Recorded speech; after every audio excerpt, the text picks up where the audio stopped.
Ce sont des hommes blancs qui ont délibérément, méthodiquement, scientifiquement et de sang-froid travaillé sur de tels projets.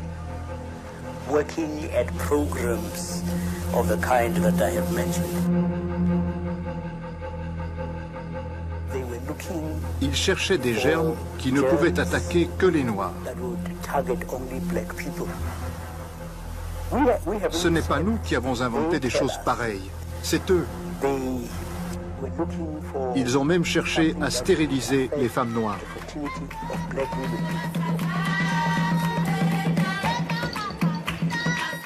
Comment est-ce possible, 7 ans après la fin de l'Ancien Régime, que cet homme, toujours en liberté malgré la gravité des forfaits qui lui sont imputés, n'ait pas encore été jugé? Pour tenter de répondre à toutes ces questions, nous avons mené l'enquête en Afrique du Sud. C'est moi qui ai initié le Project Coast lorsque j'étais à la tête des forces militaires.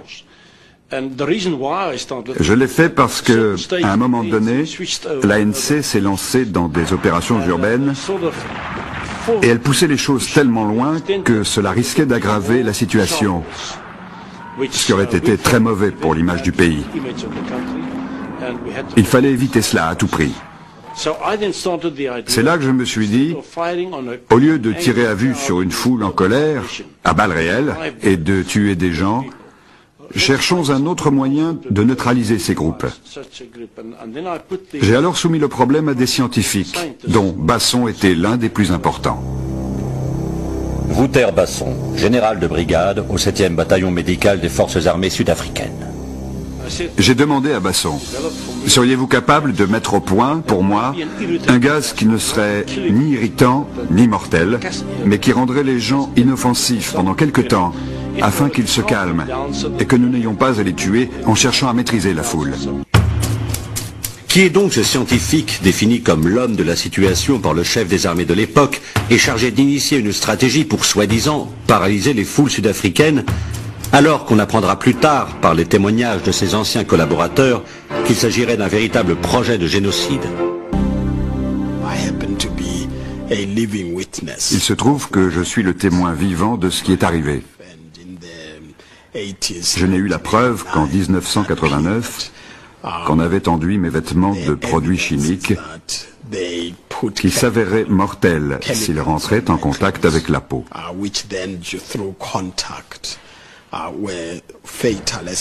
Mais j'ai survécu. J'ai atterri dans un hôpital aux États-Unis. Ils m'ont soigné et ont réussi à déterminer l'origine de mes troubles. Il y a eu une descente chez lui de la brigade de lutte contre la grande criminalité économique. Et dans sa maison, on a trouvé une malle entière de documents, dont quelques-uns avaient trait au programme de guerre chimique et biologique. Ce qu'ils ont trouvé était incroyable. Il y avait ce qu'on appelle une Verkoper list, autrement dit un bordereau de vente. Sucre à la salmonelle, bière au thallium, cigarette à l'anthrax, à la toxine botulique, chocolat au cyanure, whisky à la colchicine, déodorant au typhimurium, venin de serpent. Cette longue liste de ventes de produits au poison indétectable était destinée aux agents de la sécurité sud-africaine pour leur permettre de tuer les militants noirs sans soulever de soupçons lors de l'autopsie. Combien ont été utilisés? On ne le saura sans doute jamais. Selon vous, cette liste aurait-elle pu être utilisée à des fins de recherche scientifique, ou bien est-ce une liste d'armes meurtrières? Assurément une liste d'armes meurtrières. Aucun intérêt pour quelque recherche que ce soit. Parmi les méthodes qu'il est présumé avoir utilisées, l'une consistait à enduire l'opercule d'une canette de bière en aluminium avec du poison.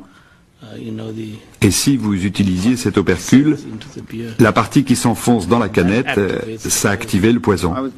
On m'a donné un paquet de cigarettes Camel. Et on m'a demandé de déposer quelques gouttes sur les filtres des cigarettes. Et que serait-il arrivé à la personne qui aurait fumé ces cigarettes? C'est difficile à dire, mais j'imagine que les conséquences auraient été mortelles.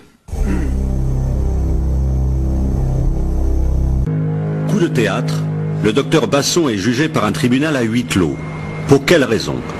Par de mystérieuses fuites, la longue liste des forfaits reprochés à celui que les journalistes surnomment désormais Docteur Lamort s'ébruite rapidement. La presse ulcérée s'émeut. Pourquoi ce silence pesant du gouvernement?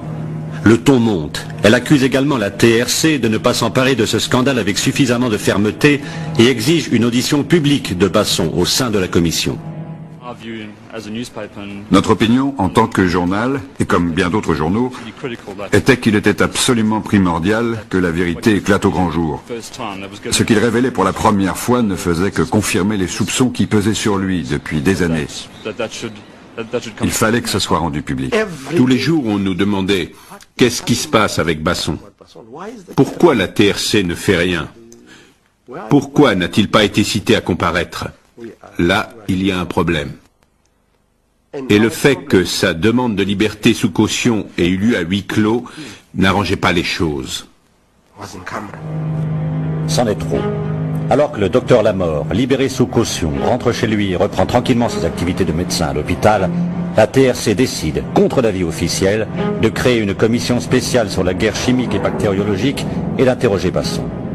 Nouveau coup de théâtre, la présidence et le gouvernement s'y opposent catégoriquement au nom du secret défense.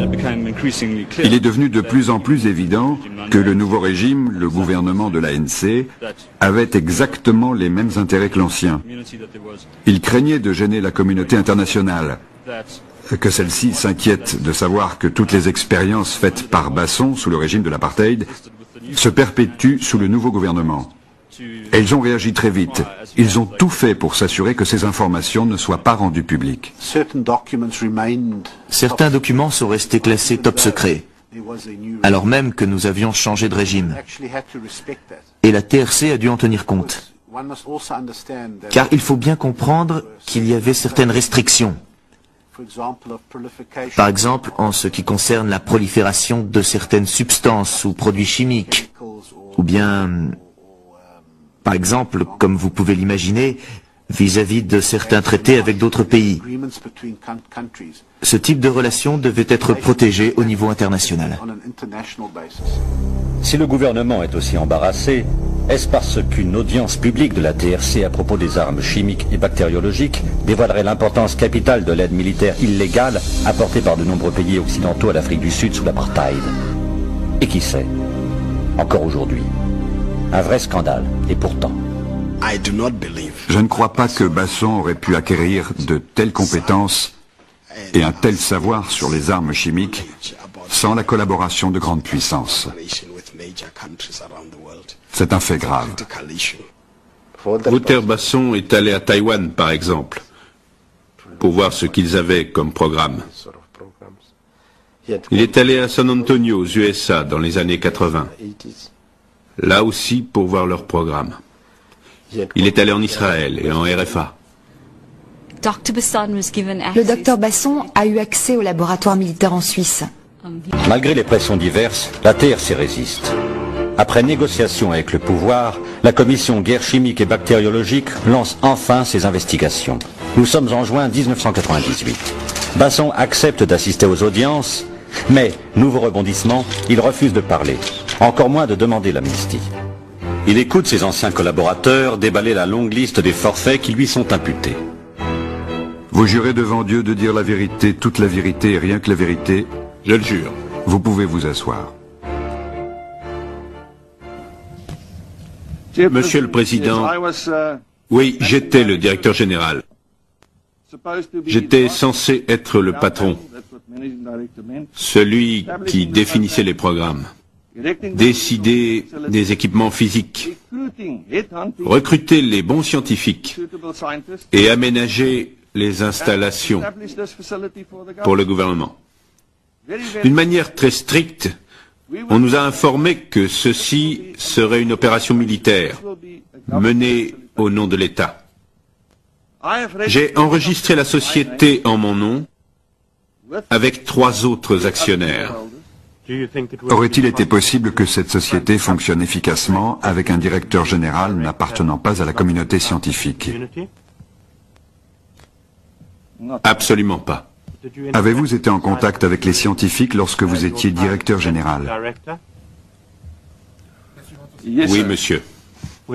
Connaissiez-vous la nature des recherches conduites dans vos locaux? Oui, monsieur. Nous avions des directives très générales sur ce qu'il fallait faire. Et nous avions une grande liberté pour faire ce que nous avions à faire. Ce que les témoignages de scientifiques révèlent, c'est d'abord un arsenal de gadgets mortels dignes de James Bond. Tournevis empoisonnés, parapluie Sarbacane, détonateurs de lettres piégées, cannes truquées, lessive explosive et bien d'autres. Nous voyons ici ce qui ressemble à un tournevis. Pouvez-vous nous en parler? La personne qui utilise cet appareil pique la personne visée.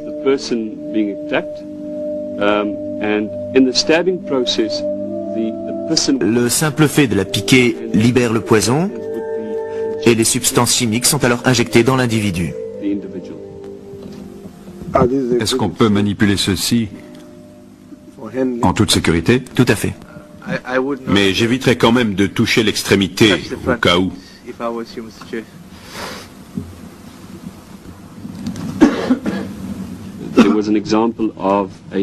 Il y avait aussi une aiguille contenue dans ce qui ressemblait à une pompe à vélo. En gros, vous avez dans les mains une pompe à vélo. Vous pouvez la faire coulisser pour sortir l'aiguille. Le même système existait dans des cannes ou des parapluies. Il y avait plusieurs façons de maquiller l'ensemble. Et à quoi servait la canne? Il y avait deux modèles. Le premier était une canne qui dissimulait une aiguille sur le bout. Le deuxième était une canne qui pouvait tirer une petite balle. Une balle en polycarbone qui était percée de nombreux petits trous, ce qui permettait d'y loger des substances toxiques. À très courte distance, l'idée était de pouvoir tirer dans la jambe de quelqu'un. Il y avait aussi deux paquets de lessive Omo qui avaient un mécanisme explosif à l'intérieur. Donc, il y avait deux paquets de lessive Omo avec les explosifs déjà à l'intérieur. Oui. Les paquets contenaient des explosifs amorcés et prêts à l'emploi. Le docteur Basson a déclaré, après nous avoir longuement décrit les effets du thallium, si vous donnez juste la bonne dose, il ne faut pas trop en donner, juste ce qu'il faut, vous pouvez provoquer ce qui ressemble à un cas de méningite ou de syphilis. Vous obtenez des symptômes similaires. Et en racontant cela, il a déclaré en passant que nous avions déjà administré du thallium à Steve Biko. Il y avait aussi des plans pour contaminer les médicaments pris par le président Nelson Mandela à l'hôpital. Peu de temps après la libération de Nelson Mandela, il était persuadé que ses fonctions cérébrales allaient se détériorer petit à petit. Derrière cette panoplie d'inventions d'un autre âge, se profile plus gravement encore l'existence secrète et massive de produits destinés à propager des maladies à l'échelle d'un peuple, voire d'un continent. Anthrax, choléra, méningite, Ebola, sida.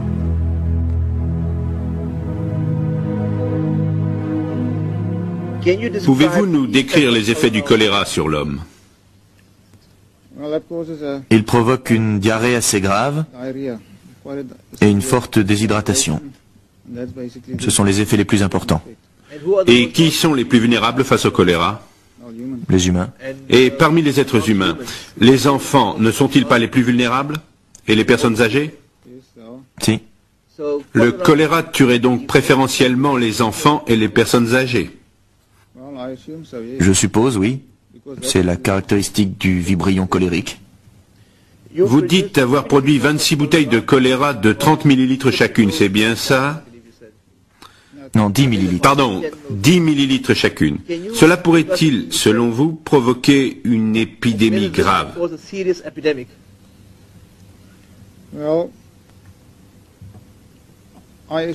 J'imagine que oui, ça pourrait provoquer une épidémie. J'ai dit épidémie grave. Oui. Aviez-vous conscience de produire une substance qui pouvait provoquer une épidémie grave?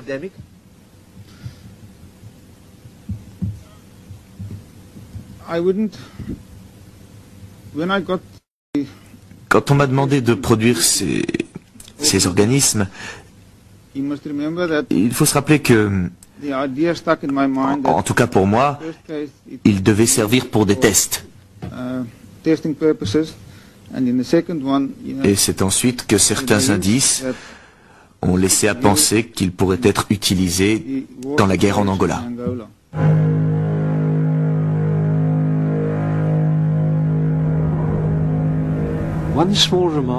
Le docteur Basson a fait un jour cette petite remarque qu'il y avait beaucoup de problèmes politiques à l'est du pays à ce moment-là. Et il a ajouté « Peut-être devrais-je traiter cette foule au choléra ».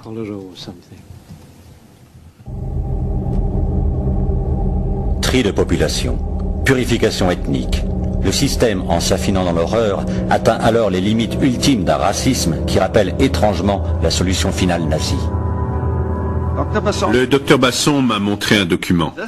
Ce document contenait une proposition émanant de quelqu'un en Europe. Ce type disait qu'il possédait un produit, une bactérie, qui avait la possibilité de n'infecter, de ne rendre malade et de ne tuer que les gens pigmentés, comme les Noirs. Le docteur Basson m'a demandé de me documenter et d'étudier scientifiquement cette possibilité. Est-ce vraiment possible? Notre conclusion a été que c'était tout à fait possible, et il a été décidé que ce serait bien que le gouvernement en soit informé.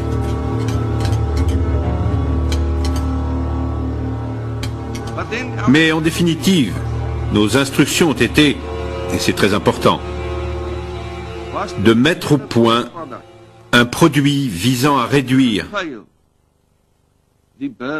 le taux de natalité de la population noire du pays.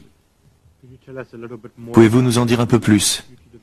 Qui vous a demandé de mettre au point ce produit? La personne qui nous donnait directement les instructions était le docteur Basson.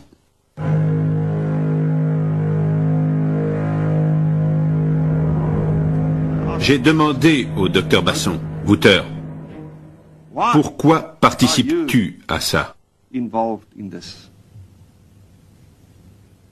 Pourquoi es-tu là-dedans? Tu ne possèdes pas de société, c'est moi qui possède la société. C'est moi qui roule en BMW, c'est moi qui ai la villa de 3 étages, c'est moi qui ai ça. La grande vie. Tout le monde pensait, Gossen, il est vraiment génial. C'est vrai. Donc je lui ai demandé, Wouter, pourquoi fais-tu ça? Et il m'a répondu, j'ai une fille. Et un jour, parce qu'on sait plus ou moins avec certitude que les Noirs prendront un jour le pouvoir, mais le jour où les Noirs prendront le pouvoir et où ma fille me demandera, papa, qu'as-tu fait pour empêcher ça? J'aurai la conscience tranquille. Et je le reconnais, c'est cette psychose qui prévalait.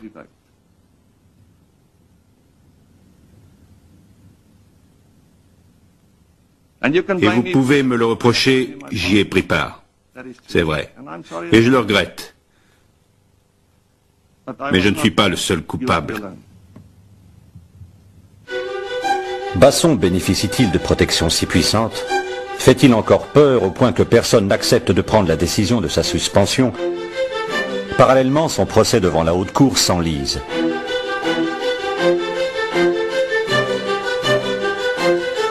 La grande question à présent, c'est que nous avons un gouvernement démocratique qui possède ce même savoir mortel que possédait le gouvernement de l'apartheid, auquel des nations sans scrupules ont eu recours et pour lequel elles ont été condamnées. Donc la grande question à présent est, Qu'est-il advenu de ce matériel? Existe-t-il toujours? L'Afrique du Sud a signé des accords et des conventions internationales sur ces technologies.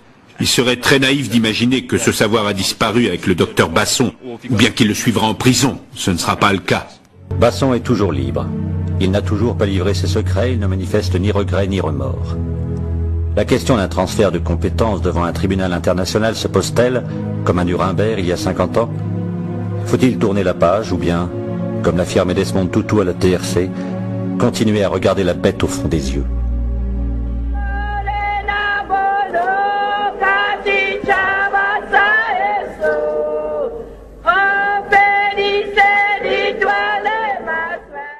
Mais ce qui était beaucoup plus inquiétant, évidemment, c'est le volet épidémie. Il se trouve que le programme sud-africain avait réussi à récolter des échantillons d'Ebola, de choléra, de sida, quand on sait qu'en Afrique du Sud, de variole bien sûr, mais quand on sait qu'en Afrique du Sud, le taux du sida est l'un des plus élevés au monde, on s'inquiète évidemment, on se pose des questions. Le fait que l'Ebola apparaisse notamment dans la région questionne également sur les stocks sud-africains. Je ne parle pas aussi des gros stocks d'anthrax qui ont été découverts à l'époque et dont on ne sait pas ce qu'ils sont devenus aujourd'hui. Alors le docteur Basson a bénéficié non seulement de fonds illimités, il avait tout l'argent dont il avait besoin, mais en plus d'un contrôle hiérarchique très faible. Il faisait ce qu'il voulait. Oui, d'autant que ceux qui l'ont nommé n'étaient pas des intellectuels, c'était des militaires qui lui ont simplement dit voilà ce que vous devez faire, essayer de développer un arsenal biochimique contre la population noire. À partir de là, il a fait ce qu'il pouvait, ce qu'il voulait, donc des fonds illimités évidemment du gouvernement de Pretoria, mais également des collaborations internationales extrêmement poussées avec les États-Unis, avec l'Angleterre. Oui, alors les États-Unis de Ronald Reagan, de Reagan, qui lui fournissent d'ailleurs complaisamment le virus Ebola. Oui, oui, plusieurs échantillons. Évidemment, on se bat contre un ennemi presque imaginaire, si j'ose dire, qui est le communisme. Donc là, Mandela, qui va arriver au pouvoir, représente un peu le diable. Et avant que Mandela arrive au pouvoir, on charge donc ce docteur et les agents et ses collègues de développer un arsenal contre la population noire. Parce qu'il y a une logique très simple derrière tout ça. Mandela va arriver au pouvoir, la démocratie va arriver. Et au jeu de un voix, une vote, évidemment, les Afrikaners, les Blancs, vont pas gagner à ce jeu-là. Donc l'idée était toute simple, l'équation était toute écrite dès le début. Moins il y aura de noirs, moins il y aura de votants noirs. Et donc, par conséquent, le pouvoir politique des Afrikaners sera pas autant réduit. Voilà la logique de base qui a conduit à ce programme. Le docteur Basson s'est montré créatif puisqu'il a mis sur pied ce que vous appelez une bombe ethnique. Vous pouvez expliquer ce que c'est? Alors, une bombe ethnique, on ne sait pas très bien jusqu'où il est allé. Il est allé très loin dans cette recherche-là. Il semblerait qu'il ait développé une molécule qui était sensible à la pigmentation de la peau des Noirs, à la mélanine. Et donc, cette particularité de cette molécule, évidemment, ne pourrait être mortelle que pour les Noirs. Donc c'est une bombe raciste, une bombe ethniquement sélective, et qui a, pour particularité, là c'est extrêmement important, là on a une arme qui est génocidaire, qui est une véritable volonté de crime contre l'humanité. On n'en a pas retrouvé de traces de cette arme. Non, mais la volonté, comme en droit pénal, pour ceux qui connaissent un peu le droit pénal, la volonté vaut l'acte. Le fait d'avoir voulu mettre sur pied ce programme-là, d'avoir appliqué, d'avoir exterminé de toute façon des Noirs et uniquement des Noirs, le programme en lui-même était génocidaire dès son origine. Alors on va regarder ensemble encore quelques images que vous avez tournées sur le local du docteur Basson. On va voir qu'il reste des choses, il reste une atmosphère, et puis à la fois il reste pas grand-chose, parce que c'est comme pour les camps de la mort, on a essayé d'effacer beaucoup de traces. J'obtins, grâce à certains documents confidentiels qui m'ont été donnés par la commission, l'adresse du laboratoire militaire de la mort, le laboratoire de Rotplatte, où fut développé tout l'arsenal biochimique de ce programme secret militaire sud-africain. Personne n'a évidemment le droit de filmer à l'intérieur de ce local ultra sécurisé militaire où étaient effectuées ces recherches biochimiques. Le docteur Wouter Basson a travaillé dans ce local que j'ai pu visiter il y a exactement 1 an. C'est ici que furent développés des produits extraordinairement sophistiqués. C'est ici aussi peut-être que certaines expérimentations ont été effectuées sur des Noirs.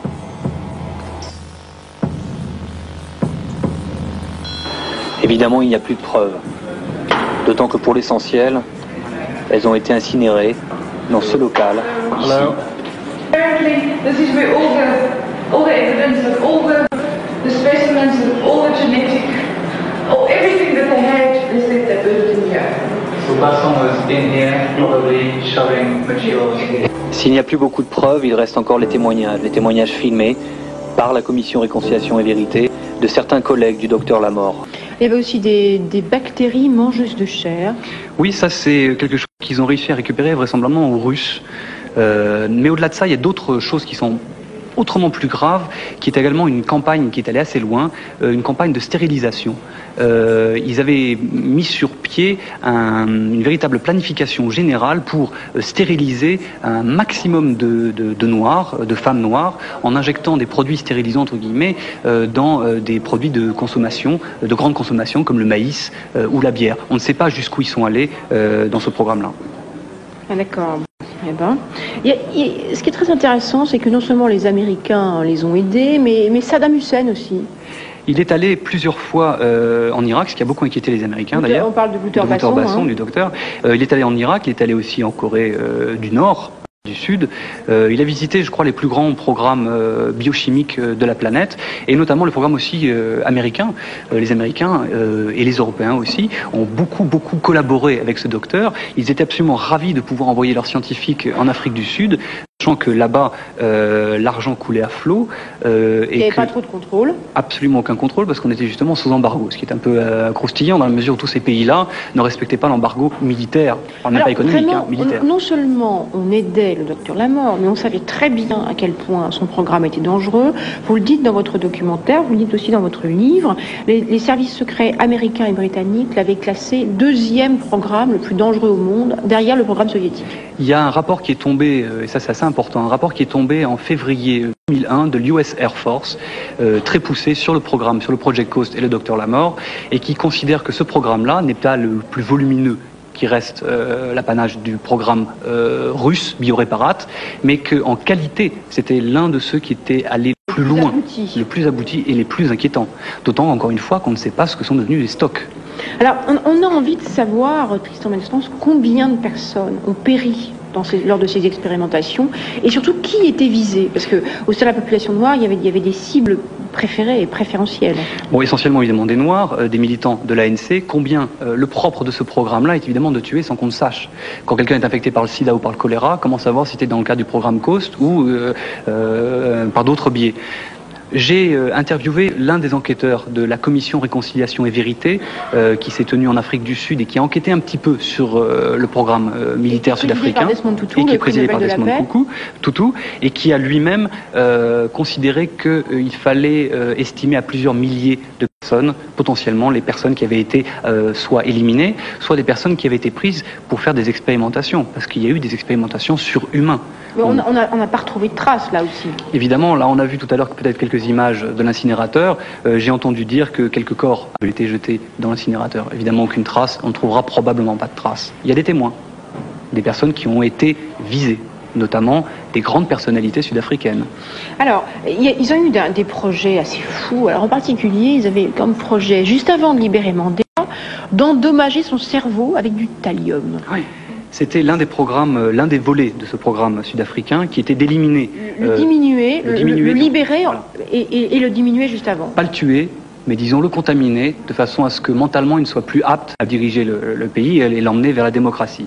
Donc c'est un programme qui n'a pas réussi, mais qui était en plan. C'était quelque chose qu'ils allaient faire. Ils sont par contre allés beaucoup plus loin, ils ont réussi cette fois-ci à attaquer et à atteindre et à faire un attentat contre le second personnage de l'État sud-africain aujourd'hui, qui est le révérend Frank Chikane, qui est le président, ou qui est le chef de cabinet, disons, de la présidence sudafricaine, du président Thabo Mbeki, et qui lui-même est tombé dans le coma 2-3 fois après qu'ils aient enduit, je suis obligé de le dire, ses slips, ses sous-vêtements d'une poudre inodore et incolore qui pénétrait donc sa peau. Un petit peu, il y a le parapluie c'est une belle invention, mais je crois que les Sud-Africains sont allés beaucoup plus loin. Et donc ce pauvre révérend est tombé 2-3 fois dans le coma, et ça n'est que vraiment une dizaine d'années plus tard qu'ils ont découvert et compris que c'était dans le cadre de ce programme COAST. C'est étonnant que le pouvoir n'est pas le pouvoir qui a suivi le président de Klerk, le pouvoir Mandela, n'ait pas cherché à contrôler davantage ses armes. Il était extrêmement gêné parce que de mettre tout ça à plat impliquerait de mettre à jour les collaborations qu'il y avait eu avec les pays occidentaux. Et la France, comme la Suisse, comme l'Angleterre, ne souhaite peut-être pas qu'on mette à plat les collaborations qu'il y a eu, alors que le pays était supposé être sous embargo. Le gouvernement blanc d'Afrique du Sud a longtemps été condamné pour sa brutalité à l'égard de sa population noire majoritaire.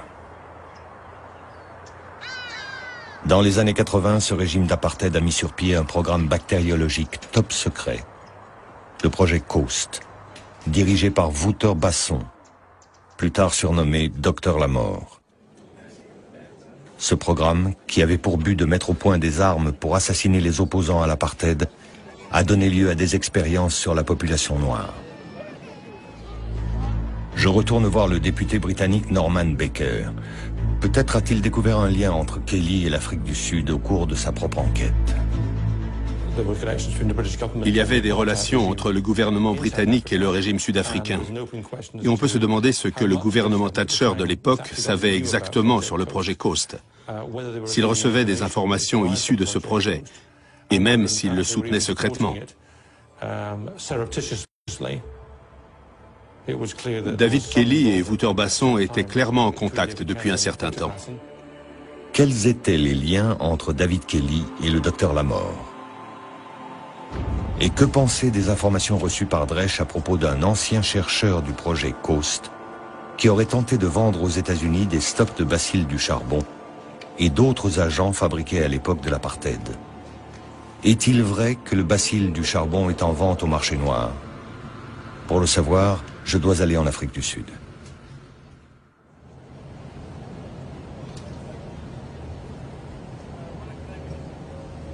Dans l'avion, je survole le pays où a pris corps ma hantise des armes biologiques.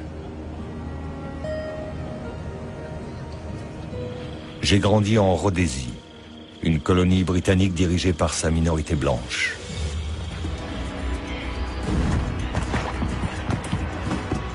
Quand j'ai eu 18 ans, dans les années 70, une véritable guerre civile faisait rage dans le bush. Les nationalistes noirs avaient pris les armes pour conquérir leur liberté. Les Blancs étaient déterminés à se maintenir au pouvoir à tout prix. En fait, nous refusions de laisser la Rhodésie aux mains de la majorité noire. Et il y avait une raison pour ça. Ce n'était pas juste du racisme. Nous avions vu s'effondrer des pays, de l'Ouganda jusqu'au Ghana. Toutes les colonies britanniques qui étaient devenues indépendantes avaient sombré dans l'anarchie. Il n'était pas question que ça arrive en Rhodésie. C'est moi en 1977 quand j'ai rejoint les Selous Scouts. Jim Parker est un ancien membre des forces spéciales de l'armée rhodésienne, les Selous Scouts. Un régiment d'assassins d'élite, dont la mission est d'éliminer l'ennemi par tous les moyens.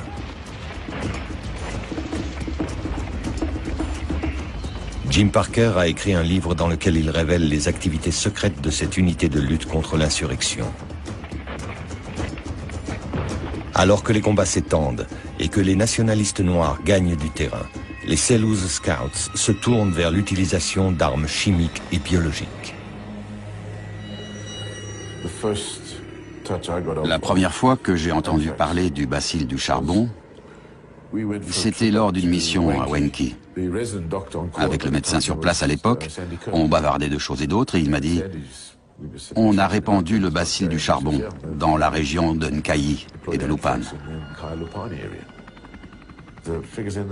En tout, il y a eu plus de 10 000 personnes qui ont été contaminées cette année-là. Un chiffre sans précédent et qui n'a jamais été révélé. Aujourd'hui encore, beaucoup nient que l'épidémie de charbon en Rhodésie, la plus importante jamais observée, ait été provoquée délibérément. Jim Parker est le premier membre des Selous Scouts à admettre publiquement que cela a pourtant été le cas. Pour finir, toute la Rhodésie, qui s'appelle aujourd'hui le Zimbabwe, a été contaminée.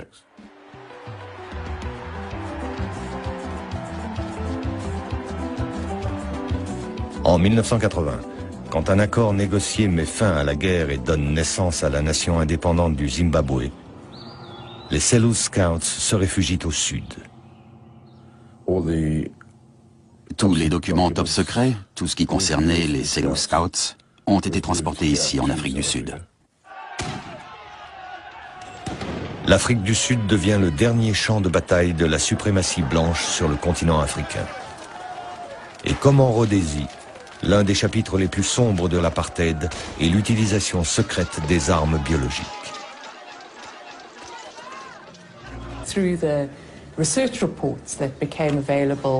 Parmi les rapports de recherche sur lesquels les enquêteurs ont mis la main et qui faisaient partie des nombreux documents découverts en possession de Basson, certains rapports faisaient clairement état de recherches sur des toxines susceptibles d'être administrées à une personne pour la tuer, tout en restant indétectables. Il s'agissait de tuer les gens sans se faire prendre. L'Afrique du Sud blanche disposait d'alliés puissants en Occident.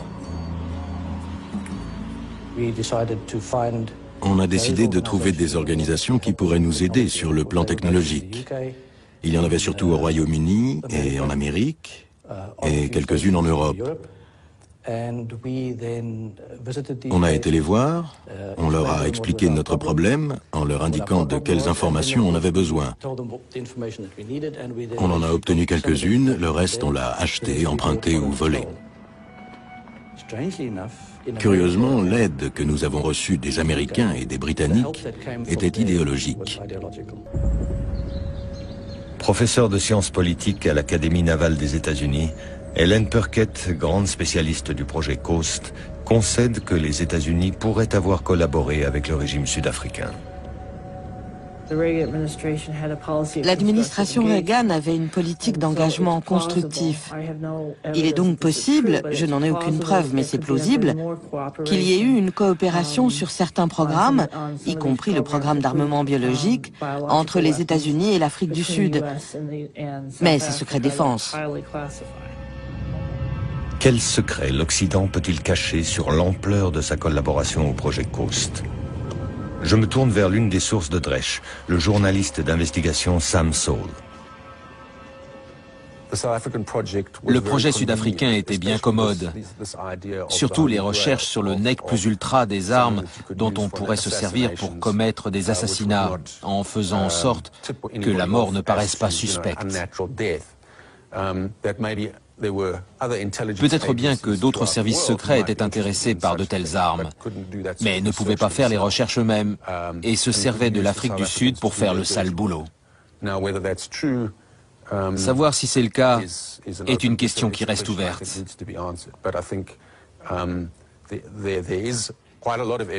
Mais beaucoup d'éléments indiquent que Basson a effectivement reçu l'aide des pays occidentaux. La visite de Larry Ford, par exemple. Larry Ford. Larry Ford avait fait muter le choléra, la typhoïde, le charbon, le botulisme et la peste bubonique. Et il avait aussi mis au point ce qu'il appelait des germes tueurs de kaffir. Kaffir, en afrikaans, signifie négro. C'était donc des germes qui étaient spécifiquement destinés à tuer seulement les Noirs. En d'autres termes, une arme biologique ethnique.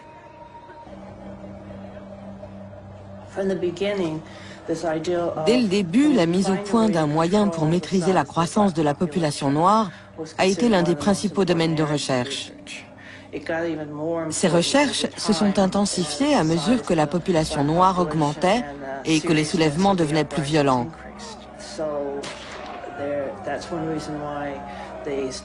C'est une des raisons pour lesquelles ils ont commencé à travailler sur des modifications génétiques, à faire des recherches pour essayer d'élaborer des contraceptifs afin de stériliser les Noirs à leur insu. Toutes sortes de recherches qui, aujourd'hui, paraissent vraiment délirantes. On a parlé d'une arme ethnique sur laquelle travaillait le projet Coast, baptisé la bombe noire. Un projet génial, le plus amusant de ma vie.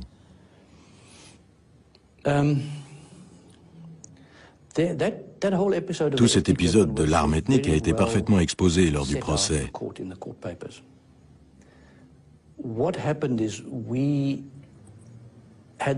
En fait, nous avions pour objectif de synthétiser une certaine protéine présente dans le sperme à des fins contraceptives. L'idée était que si on pouvait immuniser une femme contre le sperme, on la rendrait stérile.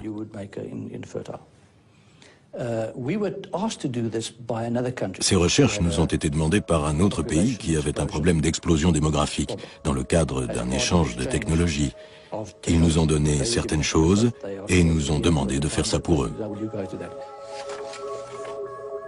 Je parviens à me procurer le dossier du FBI sur Larry Ford, mais bon nombre de pages ont été censurées pour des raisons de sécurité nationale. Cela laisse peu d'indices quant à son travail supposé sur une arme raciale et ses liens réels avec les renseignements américains. Les gouvernements britanniques et américains se sont donné beaucoup de mal pour faire disparaître les preuves du projet Coast. Ils ont fait pression sur l'Afrique du Sud pour qu'elle détruise ses stocks d'armes biologiques et tous les documents s'y rapportant. Basson affirme que ces stocks ont été jetés à la mer. L'eau de mer a un tel pouvoir oxydant que tout disparaît très vite. On a tout lancé après plusieurs heures de vol, je ne sais pas exactement où, j'étais assis à l'arrière de l'avion, mais le pilote doit le savoir. À un certain moment, il a ouvert la porte, on a tout jeté et on est rentré. Dresch se procure un rapport top secret de l'armée sud-africaine au président Mandela, déclarant que les stocks du projet Coast ont été détruits. Mais il découvre aussi que quelques mois après l'envoi des lettres contaminées, un ancien scientifique du projet Coast, Dan Goosen, a tenté de vendre à Washington ces germes qui avaient été soi-disant jetés à la mer.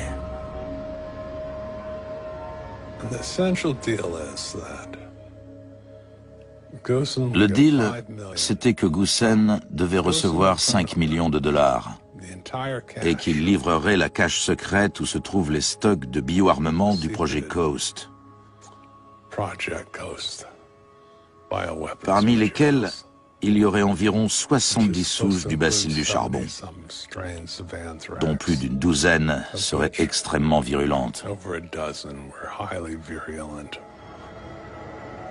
Des tractations de haut niveau s'engagent avec des agents du FBI et de la CIA, puis s'interrompent au dernier moment.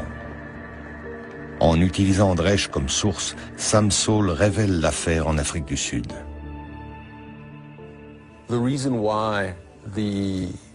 La raison pour laquelle les Américains ont brusquement fait marche arrière n'a jamais été élucidée.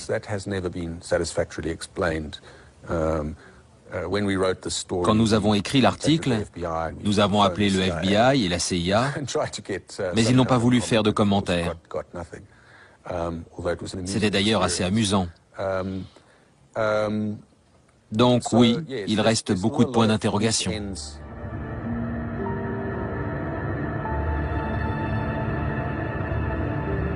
Dan Goosen accepte de me rencontrer dans un lieu public, mais refuse d'être filmé. Il m'explique qu'il ne pourra jamais me raconter toute l'histoire. C'est trop dangereux.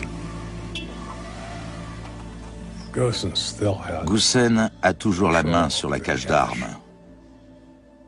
Personne d'autre ne sait où elle est.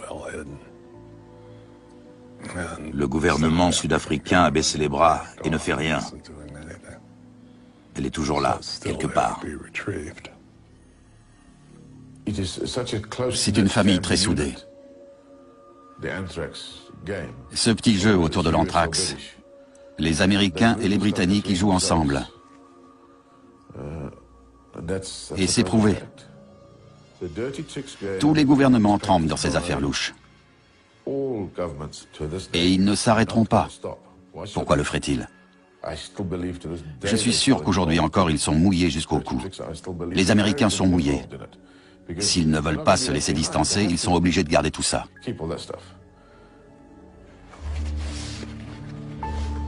Lors de mon dernier jour en Afrique du Sud, j'étudie les archives du projet Coast et j'y trouve la trace de visites faites par des scientifiques sud-africains à des laboratoires biologiques privés et étatiques en Europe et en Amérique. San Antonio, la Nouvelle-Orléans, Jackson. Suis-je tombé sur la piste d'un vaste réseau qui manigance pour fabriquer une nouvelle génération d'armes biologiques? Parmi ceux que cette perspective inquiète, il y a le professeur Helen Perkett. Je suis certaine que certains gouvernements continuent de mener des recherches dans ce domaine.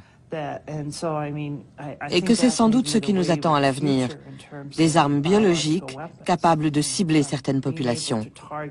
Je trouve ça terrifiant.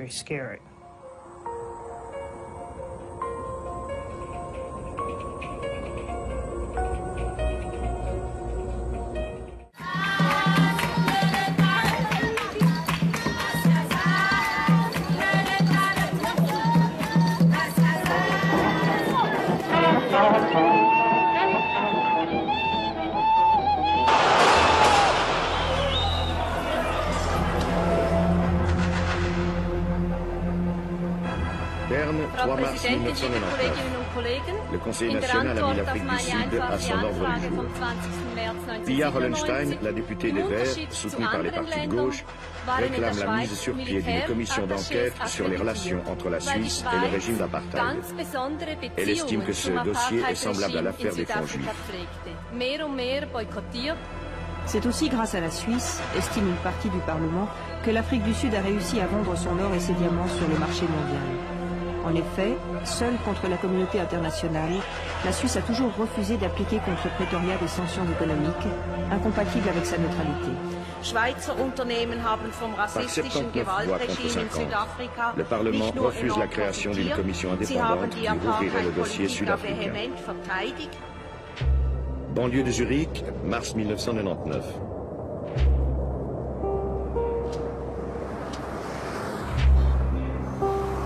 Je m'appelle André Jacomet. Je suis le neveu de Jürg Jacomet qui est décédé en octobre 1998. À la fin des années 80 et au début des années 90, j'ai travaillé pour mon oncle.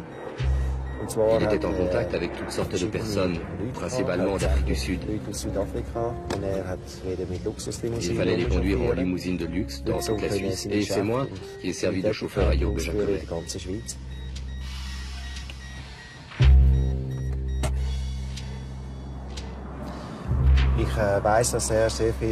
Je sais qu'il avait beaucoup d'amis à l'armée. Il leur avait expliqué pourquoi certaines personnes avaient besoin d'entrer en Suisse. Ils ont donné des instructions pour faire établir des papiers qui leur permettent d'entrer dans le pays.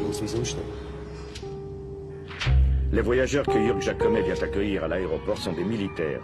Le général Lothar Nickling et le docteur Wouter Basson, brigadiers dans les services médicaux de l'armée sud-africaine. Je me suis laissé dire que le docteur Basson, quand il venait ici, disposait d'un passeport qui l'autorisait à accéder à la zone de transit de l'aéroport. On donnait à certains invités spéciaux des papiers qui leur permettaient de passer la douane sans être contrôlés. Ils ne franchissaient pas la douane officiellement. Ils entraient en Suisse en passant par le transit, incognito en somme. En Afrique du Sud, le docteur Basson est aujourd'hui dans le collimateur. Une commission gouvernementale baptisée Commission Vérité et Réconciliation a découvert que cet officier de haut rang dirigeait le programme secret d'armement chimique mis sur pied par le régime d'apartheid. Basson a refusé de coopérer avec cette commission, mais ses anciens collaborateurs ont révélé l'essentiel de son projet secret. Un programme dont les horreurs valent au docteur Basson le titre de Mengele de l'apartheid. Les activités du docteur Basson l'amènent à fréquenter la Suisse à de très nombreuses reprises. À l'occasion d'un séjour à Zurich en novembre 1993, il est arrêté par la police au guichet de la Anlage und Kreditbank, l'AKB, pour une tentative de fraude. La justice zurichoise a refusé de nous expliquer les circonstances de cette arrestation. Lors de son arrestation à Zurich, le brigadier sud-africain a été longuement interrogé par le juge d'instruction. Nous nous sommes procuré la déposition de Wouter Basson et nous avons pu ainsi reconstituer la piste suisse des chimistes de l'apartheid. Où et quand avez-vous rencontré M. Jürg Jacomet? Ça doit être en 1982-1983. Je l'ai rencontré à Zurich, à l'occasion d'une visite du général Nettling et de moi-même. Il s'agissait de boucler une livraison d'armes pour le gouvernement sud-africain. Monsieur Jacomet m'a été présenté comme un marchand d'armes qui représentait plus ou moins officiellement le gouvernement suisse. J'ai eu le sentiment qu'il faisait partie des services de renseignement suisses. Il était capitaine dans l'aviation. Lorsqu'on observait les pouvoirs dont il disposait, en particulier ses entrées dans tous les bureaux à Berne et dans les aéroports, nous n'avions aucune raison d'en douter. jeune homme a bien connu Jürg Jacomet. Il occupe depuis 1990 une des fonctions les plus importantes de l'armée suisse. Monsieur Jacomet est un citoyen suisse. Il était officier des forces aériennes. Il a fait l'école d'officier avec moi en 68 et ensuite on a un peu suivi le chemin, moi comme pilote de chasse dans le 1er régiment d'aviation, lui comme officier de renseignement dans un autre régiment d'aviation, et bien sûr on se connaissait, on se voyait au cours tactique, etc. Monsieur Jürg Jacomet, encore au début de sa carrière d'officier de renseignement, est très dévoué à la cause, et surtout, ce qui était intéressant dans les années 80, il avait des contacts professionnels avec l'Europe de l'Est. Donc très souvent, il rentrait par sa profession, ce qui est légitime. En Suisse, il rentrait dans ses services militaires au cours de répétition et il nous informait sur ce qu'il avait vu dans les pays de l'Est pour ce qui concernait des systèmes d'armes. Nouveaux avions soviétiques, des armes DCA, etc. Et ceci, bien entendu, était très intéressant pour nous comme pilotes, comme camarades et comme service de renseignement. Cette situation, malheureusement, était moins bonne après les années 90, quand il est entré en contact avec des gens qui n'étaient pas tellement favorables pour lui.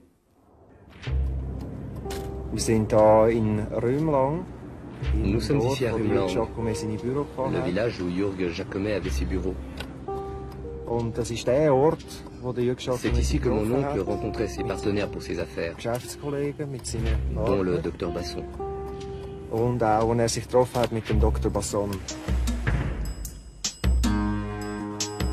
Est-ce que Jacomet vous a vendu des armes entre 1982 et 1987? Il ne m'a pas vendu des armes personnellement. Il a cependant vendu des armes à la police paramilitaire sud-africaine. Je ne sais pas s'il a aussi vendu des armes à l'armée, je n'étais responsable que du transfert de technologie.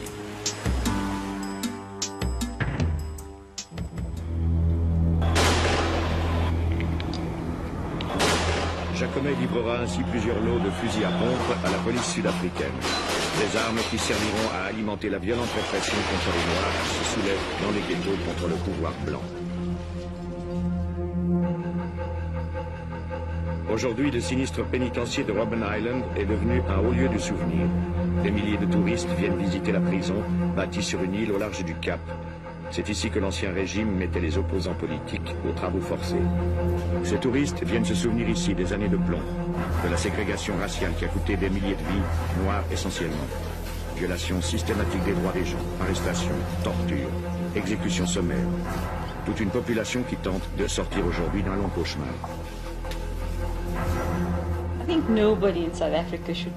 Personne en Afrique du Sud ne peut prétendre qu'il ignorait que les droits de l'homme étaient systématiquement violés.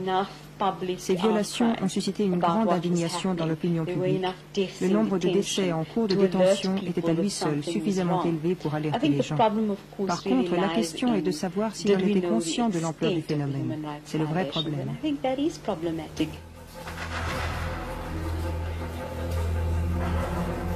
Ladies and gentlemen, cell number 5, this is cell number 5. Cell number 5, this is where President Mandela was staying.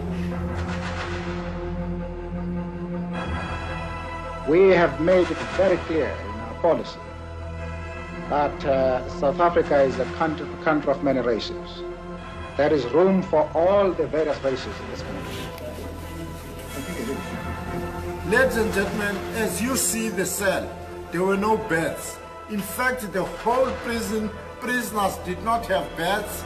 Prisoners were using those kind of mats, those kind of blankets. President Mandela stays in this cell for about 18 years full. Before he was taken to Portsmouth, he was staying in this cell. From Portsmouth, he was taken to Victor Verster, near to Paarl, where he was released. Il faudra attendre 4 ans après la libération de Nelson Mandela, figure emblématique de la lutte des Noirs, pour qu'enfin s'installe la démocratie en Afrique du Sud. Dès son élection à la présidence en 1994, Nelson Mandela appelle à la réconciliation des races et des cœurs.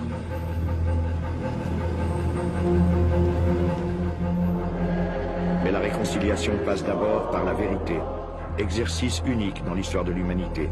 L'Afrique du Sud entame alors un fantastique travail de confession. Durant plus de 2 ans, les bourreaux et les victimes de l'apartheid sont invités à témoigner volontairement devant l'archevêque Desmond Tutu et ses collègues de la commission Vérité et Réconciliation.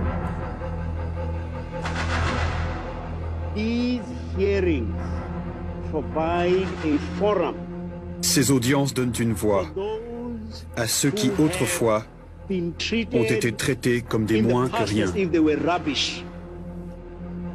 Au total, plus de 15 000 témoignages retransmis en direct dans tout le pays devant des foules immenses. La commission dispose d'une équipe d'experts et de juristes pour mener ces enquêtes. Les témoignages les plus horrifiants viennent confirmer les violations massives des droits de l'homme commises au nom de la ségrégation raciale. While this was happening, you were suffocated.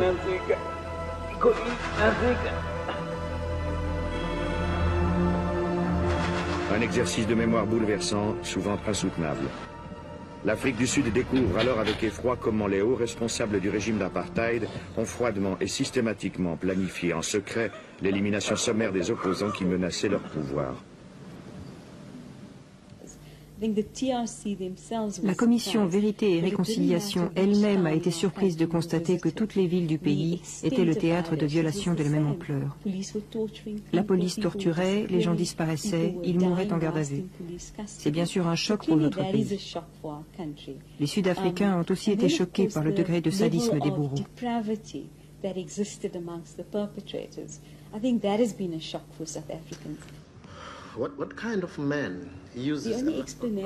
La seule explication, c'est que l'État disposait d'une stratégie coordonnée pour parvenir à ses fins. Plus symbolique que nul autre acteur de cette stratégie d'élimination, le docteur Wouter Basson fait son apparition dans la longue liste des agents de l'apartheid. L'ex-brigadier médecin de l'armée sud-africaine est arrêté par hasard en janvier 1997 à Johannesburg pour trafic de stupéfiants. La police découvre sur lui de grosses quantités de drogue, comme l'ecstasy. Et ils ont même dit qu'ils s'étaient mis à préparer des drogues comme l'ecstasy ou le mandrax. Aujourd'hui, on se demande pourquoi nos communautés sont ravagées par la drogue. Est-ce que c'était l'une des nombreuses méthodes de l'apartheid destinées à diminuer nos populations noires ? Les enquêteurs de la commission Vérité et Réconciliation vont remonter la piste du docteur Basson. Ils découvrent un vaste programme secret de l'armée visant à exterminer au moyen de poison les opposants au régime d'apartheid.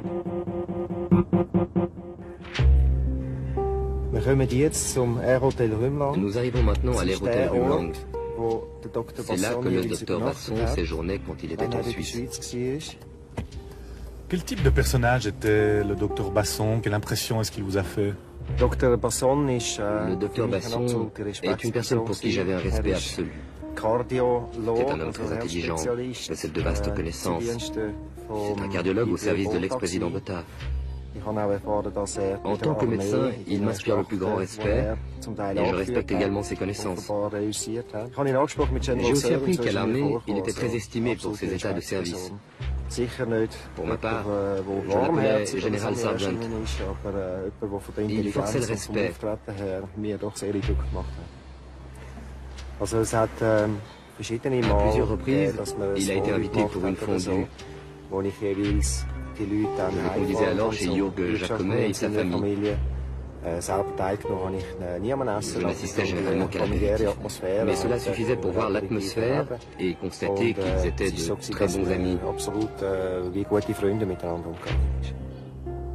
Comment s'est alors développée votre relation avec Jürg Jacomet?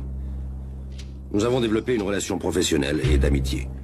À cette époque, le gouvernement sud-africain était engagé dans une guerre en Angola contre les Russes, les Cubains et les Allemands de l'Est. J'étais chargé d'une unité spéciale en opération en Angola dont la mission était d'étudier les armes nouvelles et les techniques de notre adversaire. Nous avons ensuite remis un résumé de nos expériences au service secret à Berne.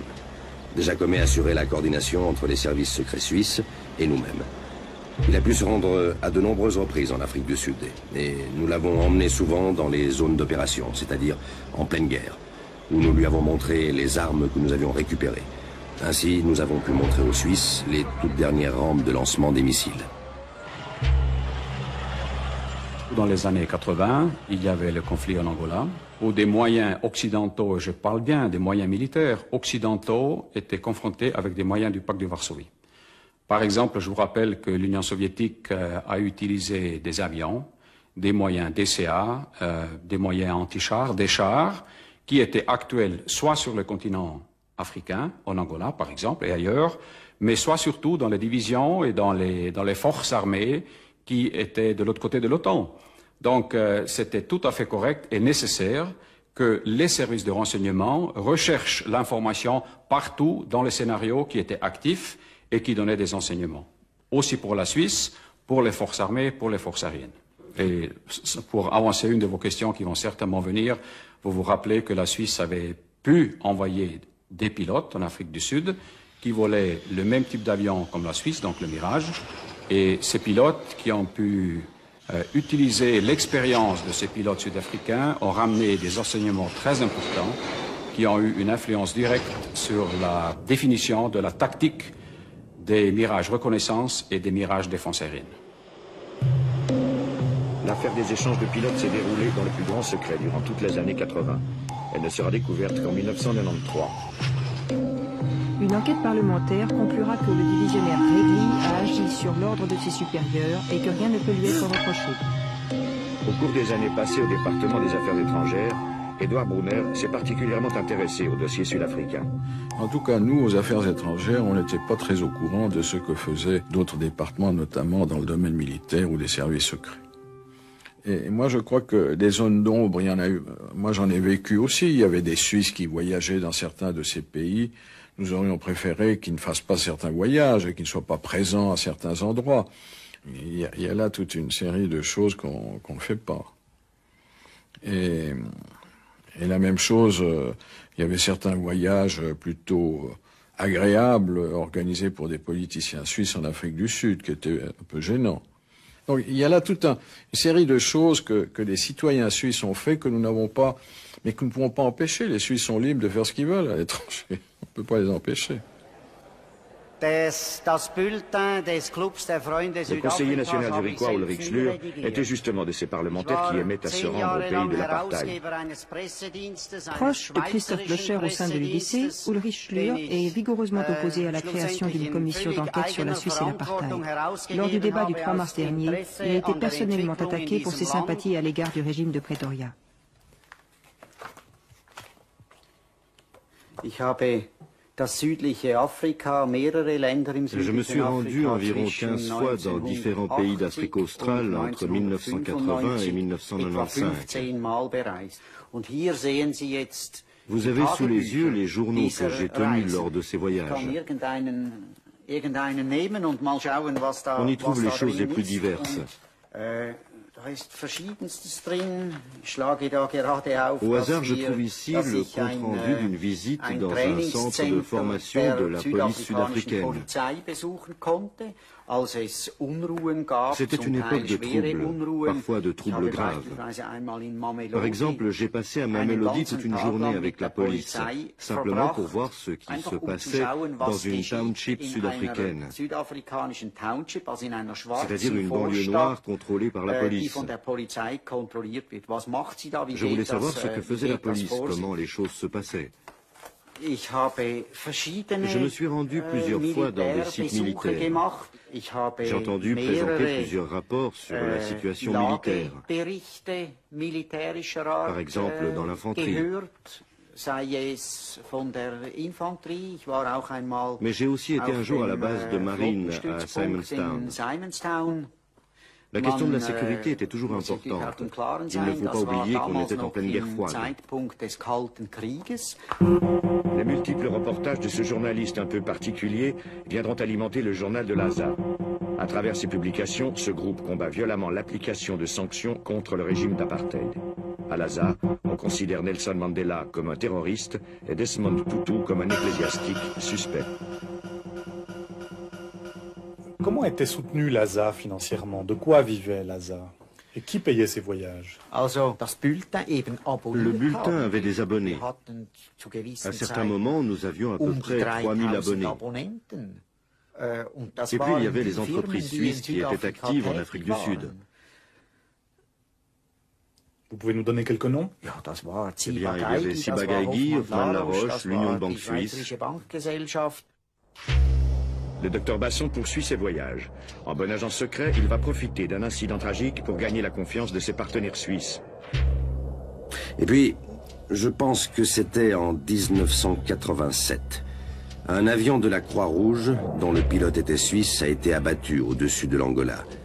Le gouvernement suisse a essayé de retrouver et de ramener la carcasse de l'avion afin de l'examiner et de voir quel type de projectile l'avait abattu. Le général Nettling et moi-même avons alors suggéré aux Suisses qu'ils devaient renoncer à l'idée de récupérer leur avion, qu'ils n'y arriveraient jamais. Ils devaient plutôt essayer de récupérer le corps du pilote. Nous avions déjà fait l'expérience en Afrique du Sud que grâce à un examen minutieux d'un corps, on peut trouver des pièces de métal et de missiles. C'est ce qu'a fait le gouvernement suisse. Ils ont reçu le corps et l'ont examiné. On peut malheureusement pas parler des corps. Les dépouilles ont été rapatriées avec un seul but d'identification des corps. Le seul autorité compétente était effectivement les services scientifiques de la police cantonale de Zurich qui étaient à même de faire cette identification. Le général Nettling et moi-même sommes repartis en Suisse. Nous avons eu un entretien avec un certain Jacob Mayer, je ne suis plus sûr du nom, de l'Institut de médecine légale de la police cantonale zurichoise. Ils ont retrouvé une pièce de métal dans le corps du pilote qui prouvait qu'elle provenait d'un missile SAM-3. Cela a permis de prouver que le gouvernement angolais était responsable de cet attentat. Je vous ai présenté une déclaration du brigadier Wouter Basson devant la justice zurichoise le 1er décembre 1993 que je vous ai fait lire. Quelle est votre réaction à ce document? Écoutez, pour moi c'est une réaction avant tout d'abord, j'apprenais quelque chose que je n'avais pas du tout lu ni entendu jusqu'à aujourd'hui. Et deuxième réaction, plutôt un fort étonnement de ces liens qui ici sont établis, dont, pour ce qui me regarde, je n'ai absolument aucun élément pour pouvoir les établir. Un ancien agent des services secrets suisses nous confirme ces rapports de confiance. Comment étaient organisés les contacts avec les services de renseignement sud-africains? Dans notre domaine, la tradition veut que les services se rencontrent alternativement dans leur pays d'origine. Les spécialistes des différents dossiers voyagent et rencontrent leurs homologues. Cela signifie que les responsables des renseignements suisses se rendaient fréquemment en Afrique du Sud? Dans les années 80, il y en a 2 fois par année. Il y a aussi de la réciprocité, donc environ 4 contacts directs par année. Et les séjours duraient combien de temps? Aux alentours d'une semaine. Il y avait une part de travail, mais aussi des loisirs, car les Sud-Africains avaient coutume d'offrir un safari au parc Kruger. C'était devenu une plaisanterie dans le service d'appeler safari ces contacts. Nos chefs s'arrachaient les voyages en Afrique du Sud et ils se battaient moins pour des contacts qui étaient moins touristiques. Et que savaient vos services du programme d'armement chimique de l'Afrique du Sud? D'après mes informations, mais nos services étaient conscients que l'Afrique du Sud tentait de développer des armes de destruction massive, sans avoir accès aux détails.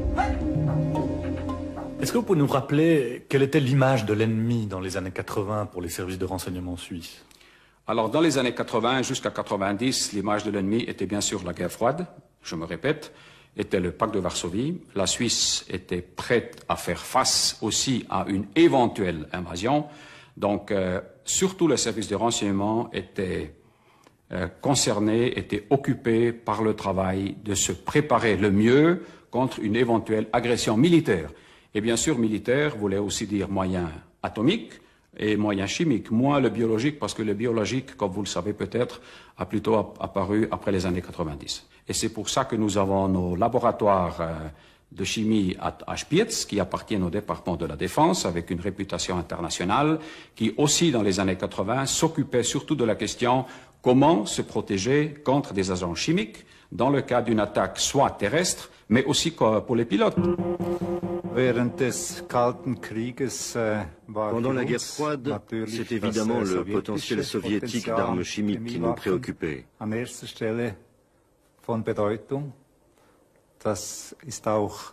C'est d'ailleurs contre ce potentiel que nous avons élaboré nos mesures de protection. Bien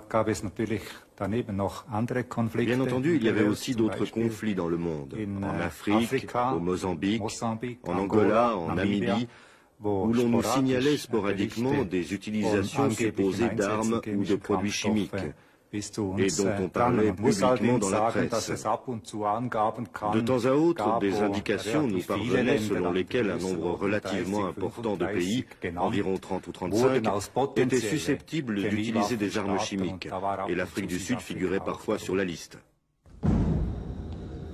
À ce moment, les Cubains avaient commencé à utiliser des armes chimiques contre l'UNITA. J'ai été nommé à la tête de l'enquête et chargé de développer des contre-mesures. C'était important, parce qu'à l'époque, les moyens développés par les Européens n'étaient pas suffisants. Nous avions étudié les procédures et les techniques chimiques partout dans le monde. En Suisse, Jacomet nous a présenté à des gens qui travaillaient dans le domaine des mesures contre les armes atomiques et chimiques. L'endroit le plus important pour nous était le quartier général de la défense atomique chimique de Spitz, en particulier dans le domaine de la recherche technique et afin d'échanger des modèles mathématiques. Est-ce que les Sud-Africains ont cherché à rentrer en contact avec le laboratoire de Spitz durant ces années? Pas directement à Spitz, mais je sais qu'un entretien a eu lieu à Berne avec des représentants de l'Afrique du Sud. Deux de mes collaborateurs y ont assisté. À cette occasion, les Sud-Africains ont transmis de l'information sur la Namibie et l'Angola.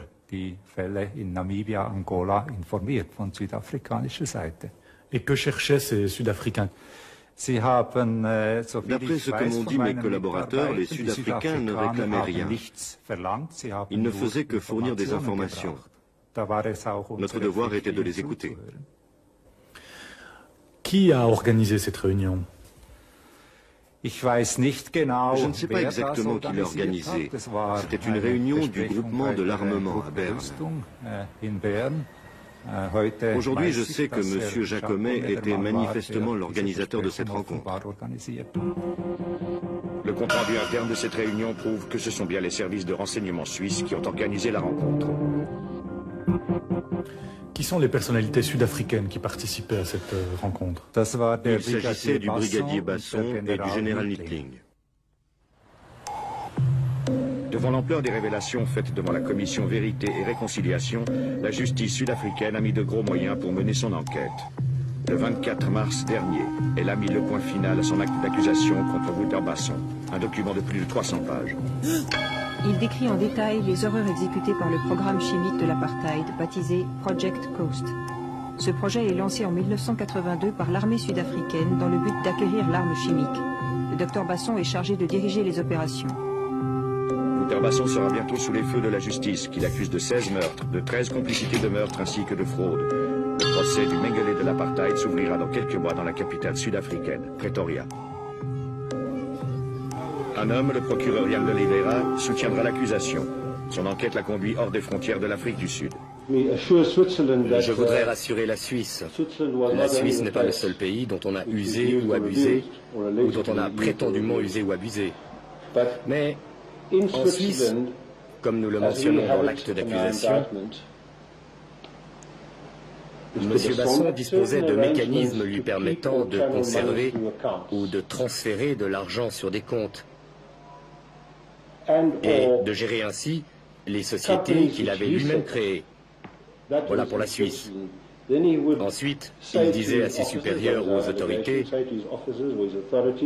je me suis procuré tel ou tel produit chimique ou tel appareil en Suisse.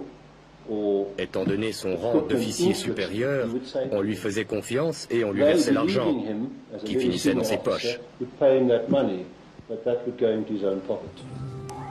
En fait, les activités en Suisse de Wouter Basson vont s'appuyer sur un système de société établi en Afrique du Sud. Non loin de Pretoria, Delta G, cette entreprise sert de couverture et dissimule de fait le projet Coast. Sa véritable activité, l'acquisition et la fabrication de poisons sophistiqués. À travers le monde entier, Delta G installe un vaste réseau de sociétés écrans permettant à l'équipe du Dr Basson de se procurer ces produits mortels. À Asheville, dans le canton de Bâle, la Mädchenforschung AG, dirigée par un certain Dr David Chu, a été mise en place et contrôlée par Basson lui-même. Je peux seulement dire que ce n'était pas une société écran. Les services que nous fournissions allaient toujours dans le sens d'expériences pharmaceutiques standards pour développer des médicaments destinés aux thérapies et non à la destruction d'êtres humains. Ici aussi, on utilise des singes. Mais c'est difficile de faire des expériences sur des singes.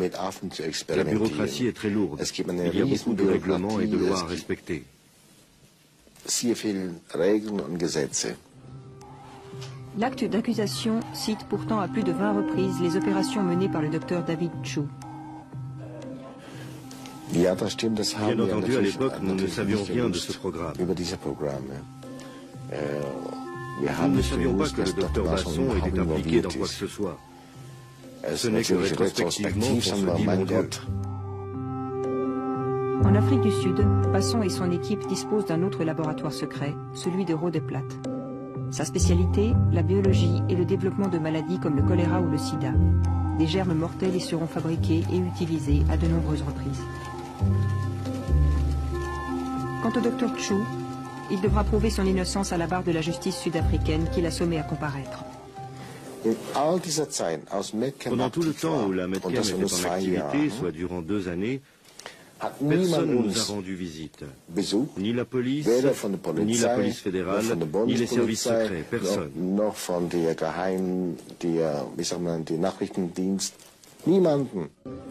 Wouter Basson poursuit sa route en Suisse où il continue à tisser méticuleusement sa toile. Grâce à Jürg Jacomet, il visite les entreprises les plus prestigieuses du pays.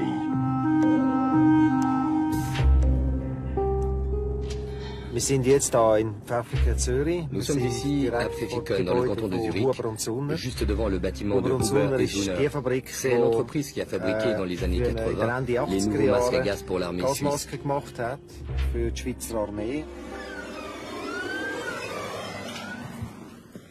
Je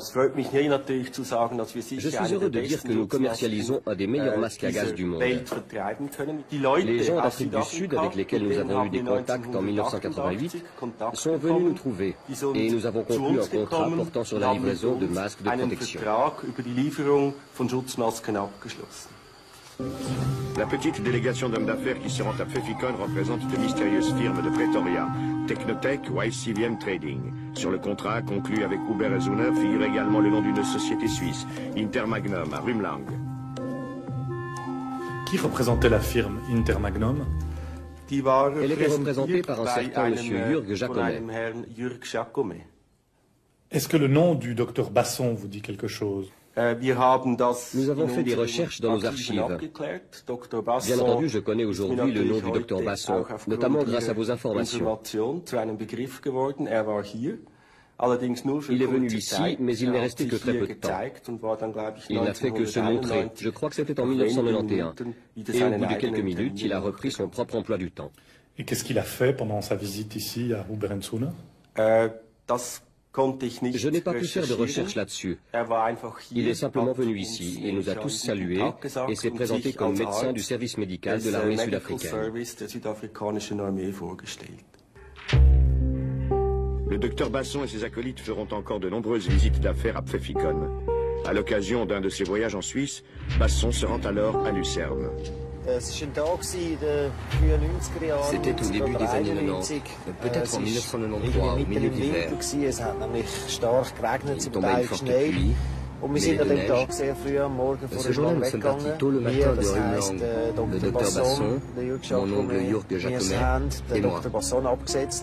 Nous avons déposé le docteur Basson à l'hôtel national à Lucerne et nous avons continué jusqu'à Spiez par le Brünig. Au laboratoire de Spiez, si je me souviens bien, nous sommes allés chercher 2 experts que nous avons ramenés à Lucerne. Jürg Jacomet m'a expliqué qu'il s'agissait d'une rencontre hautement confidentielle entre experts en substances chimiques et biologiques. Il ne fallait en parler à personne. Il m'a dit qu'il s'agissait d'experts venus des États-Unis, d'Allemagne, de Suisse et également des militaires de haut rang venus d'Afrique du Sud.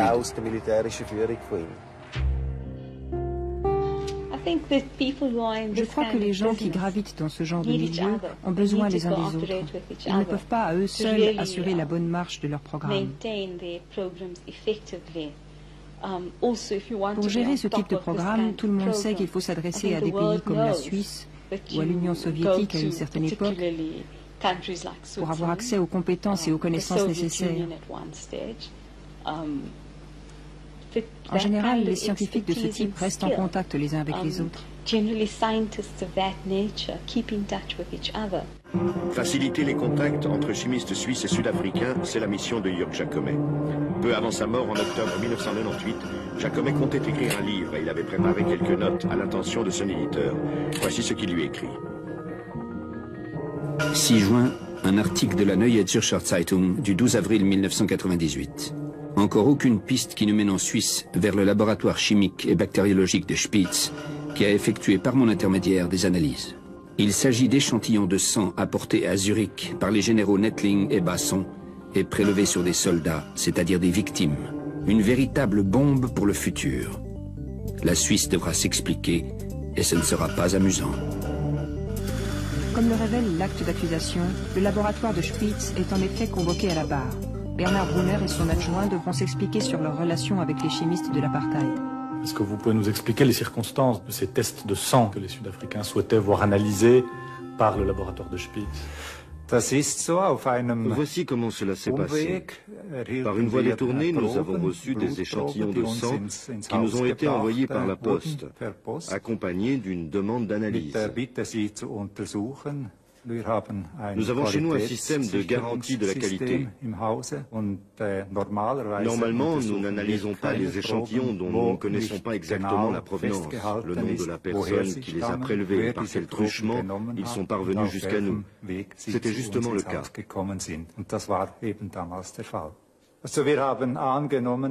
Nous avons supposé que ces échantillons sanguins provenaient de victimes de substances chimiques de combat. Les Sud-Africains espéraient sans doute que par le biais de ces analyses, nous pourrions tirer des conclusions sur la nature des armes chimiques utilisées.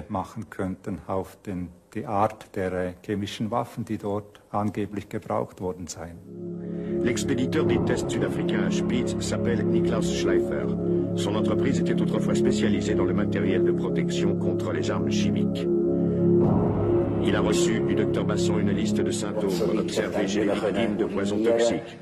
Vomissements, perte de conscience, paralysie.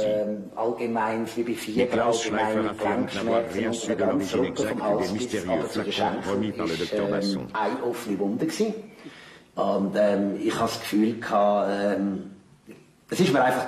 Non, très honnêtement, je n'ai jamais rien soupçonné. J'ai eu le sentiment, enfin à l'époque l'idée ne m'est simplement pas venue. Et aujourd'hui, eh bien, tout est possible. Je me dis why not? Mais je n'ai aucune preuve et à l'heure actuelle, c'est difficile d'en savoir plus. C'est vraiment brûlant. Si l'origine exacte de ces prélèvements reste mystérieuse, il est certain par contre que leur commanditaire était le patron des usines à poison de Pretoria, Wouter Basson. Des usines où l'on se livrait à toutes sortes d'expériences mortelles, comme l'explique le procureur Ian Delivet. Je vais vous donner un exemple typique, pas un nom, mais un exemple parlant. Prenons le cas d'une personne qui tombe affreusement malade et dont l'état ne cesse d'empirer. Heureusement, ses voyages à l'étranger l'amènent dans un pays doté d'un système médical de pointe où les médecins lui disent qu'on est en train de l'empoisonner. Et l'enquête permet de remonter la piste jusqu'au service dirigé par le docteur Basson.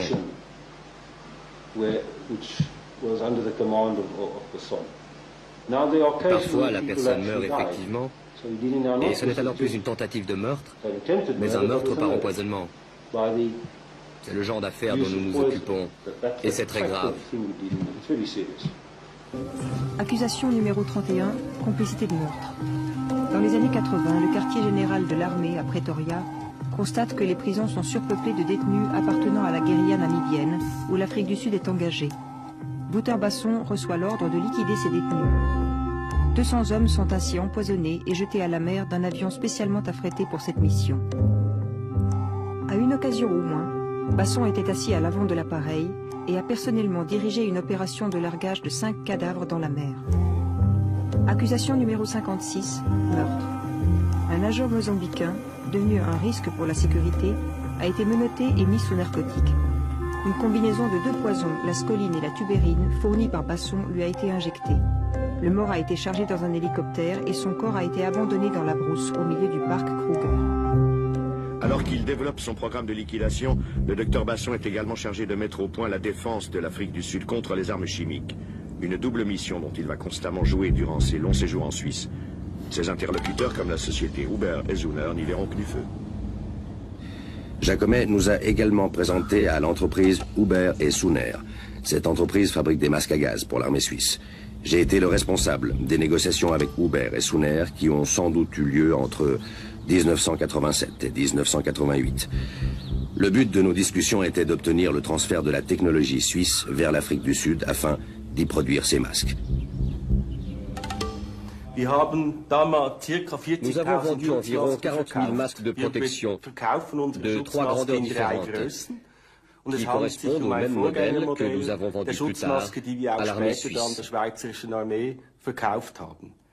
Mais au total, entre la vente de la licence et la vente des masques à gaz et des pièces, c'est une affaire qui portait sur à peu près combien de francs suisses? Environ 8 millions de francs suisses. Nous n'avions aucune raison de penser que... D'ailleurs, mes recherches ici le confirment. On supposait que nos produits seraient utilisés pour la protection des personnes.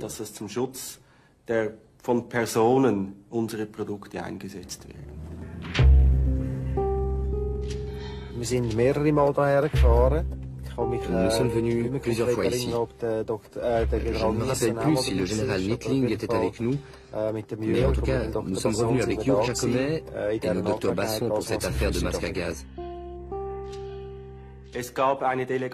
Une délégation s'est rendue en Afrique du Sud, c'est exact, essentiellement pour des raisons techniques.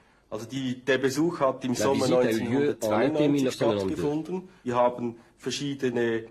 Nous avons visité plusieurs sous-traitants afin d'évaluer leur capacité à fabriquer nos produits de haute qualité.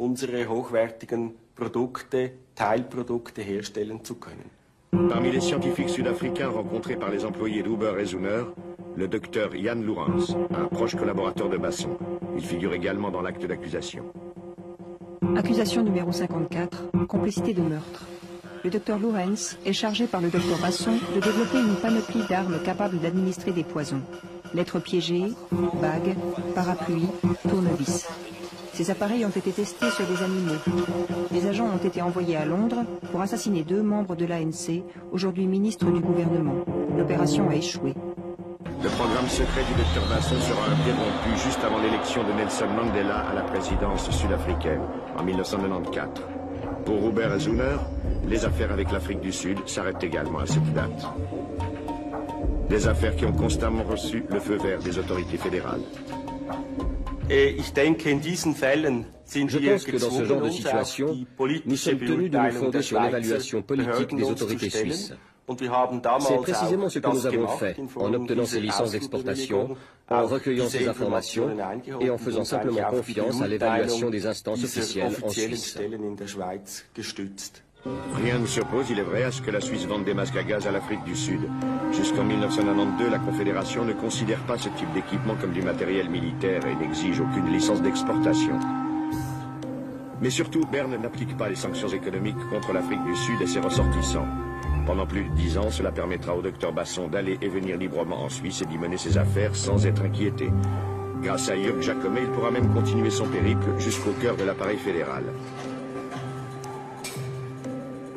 Monsieur Jacomet, malheureusement, très souvent se présentait comme représentant des services de renseignement suisses. Dans une première phase, service de renseignement des forces aériennes, et dans les années 90, comme je vous l'ai dit avant, il prétendait toujours être mon représentant à l'étranger. Et là, je dois dire très clairement, ce n'est pas le cas. Monsieur Jacomet a abusé de sa fonction d'officier de milice et de camarade de service de celui qui vous parle. Est-ce que M. Jacomet vous a fourni de l'information en ce qui concerne l'Afrique du Sud? Il ne m'a pas fourni de l'information sur l'Afrique du Sud. Je me répète, il nous avait informés sur des thèmes qui intéressaient le service de renseignement, surtout des forces aériennes dans les années 80. Est-ce qu'il a alors facilité des contacts avec des personnalités sud-africaines? C'est un thème que je ne peux pas traiter devant la caméra de télévision. C'est une question justifiée et c'est une question à laquelle j'ai répondu devant la délégation de la commission de gestion du Parlement. Chargée par le Parlement du contrôle des services de renseignement, cette commission a en effet ouvert une enquête sur l'implication des militaires suisses dans l'affaire Basson. Son rapport est attendu pour le mois de juin. manifestement la rumeur dans laquelle on est engagé maintenant, quelques informations, nous en avons eu quelques-unes, mais lénifiantes ne suffisent plus. Je vais dire à mes collègues que j'ai l'impression que nous devons faire une enquête approfondie pour savoir très exactement ce qui s'est passé et puis pour tirer un certain nombre de leçons. L'impression qu'il y a eu là des fréquentations bizarres. Vous pouvez être un peu plus précis? Non, pas pour le moment. Jörg Jacomet parviendra en effet à introduire les chimistes de l'apartheid au cœur de la Confédération sous la coupole fédérale. Wouter Basson et le général Lothar Nittling seront reçus par Peter Regli lui-même dans son bureau. Le divisionnaire nous a confirmé par écrit cette rencontre. Il s'agissait là clairement d'une visite de courtoisie dans mon bureau de la durée d'environ une bonne demi-heure. Il n'y a pas eu d'autres entretiens de ce genre avec M. Basson ici. Nous avons également discuté avec un procureur en Afrique du Sud, qui est le procureur Anton Ackerman, qui est chargé de l'enquête sur M. Basson. Lors de sa demande de libération sous caution, M. Basson a dit qu'il avait eu des entretiens en profondeur avec vous en Afrique du Sud. Est-ce que vous souhaitez vous exprimer là-dessus? Non, je ne vais pas m'exprimer là-dessus, de nouveau, parce qu'il s'agit d'un contact avec l'étranger, mais je prends volontiers note de cette question. Et si vous êtes d'accord, je la présenterai à la délégation de la commission de gestion. Décédé en octobre 1998, Jörg Jacomet n'est plus là pour s'expliquer. Son neveu André souhaite défendre sa mémoire. Ce n'est pas la première fois, mais en mars 1999, Peter Regli essaie encore de discréditer Jörg Jacomet. Il y a pas mal de monde qui essaie de l'essayer, de le faire passer à la trappe, et cela réussit assez bien. Beaucoup de personnes, et pas seulement en Suisse, sont bien contentes que mon oncle ne soit plus en vie.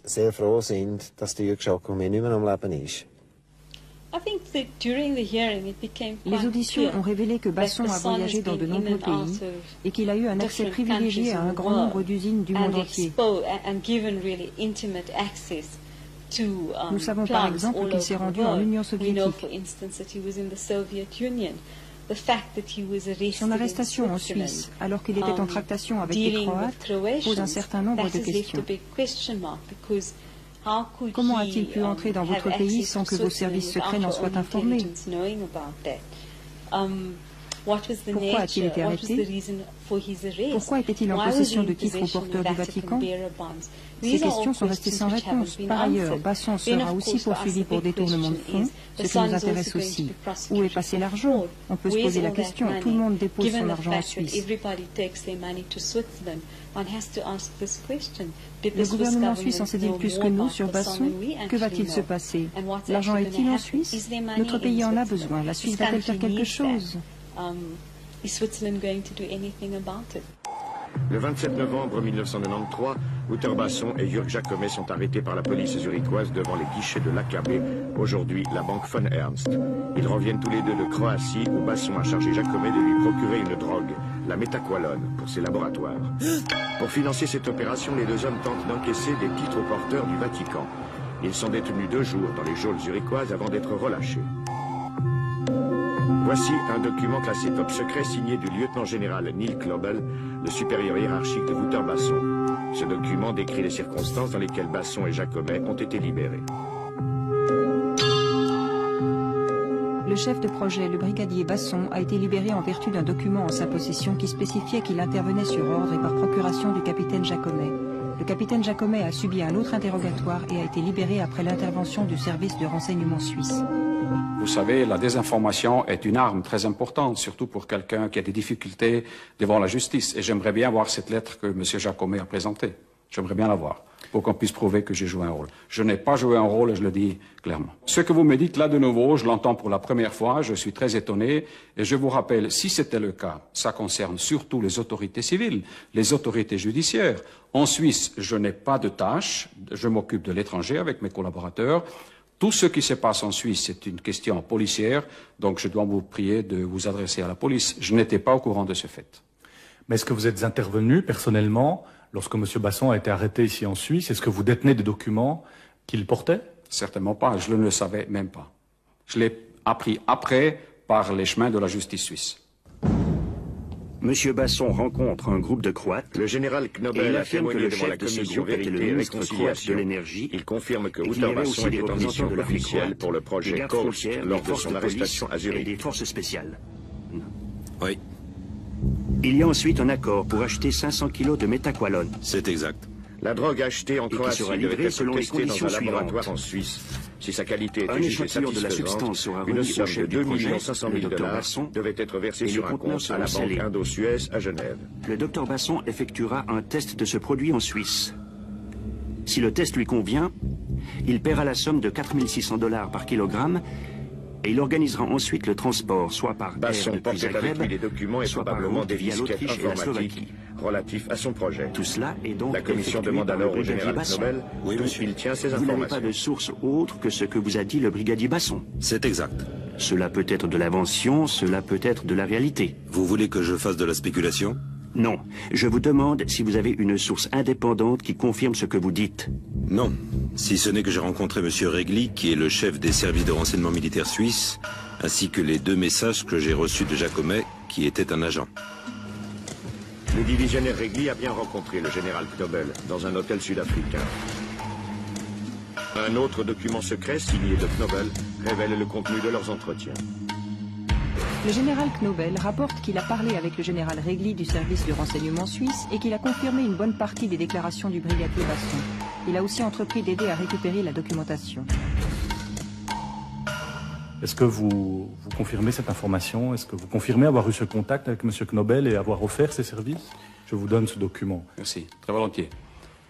Je dois dire encore une fois aussi pour le téléspectateur que une tâche importante du chef du service de renseignement est de quitter ce bureau, de se rendre à l'étranger, de faire des contacts pour obtenir du renseignement. Maintenant, vous parlez de fonctionnaires de forces armées étrangères. Aussi, sur cette question, je me suis exprimé ce matin devant la commission parce que aussi ce paragraphe a paru, je crois, le 15, donc avant-hier, dans un journal sud-africain. Donc j'étais au courant du fait que cette question viendra et j'en ai parlé à la commission de gestion. Le voyage en Afrique du Sud était-il connu du chef du département militaire ou des conseillers fédéraux? Non, certainement pas. Le principe qui est toujours en vigueur était que les autorités politiques acceptaient les relations avec les services de renseignement étrangers, mais ils ne rentraient pas dans le détail sur le type de voyage et leur fréquence.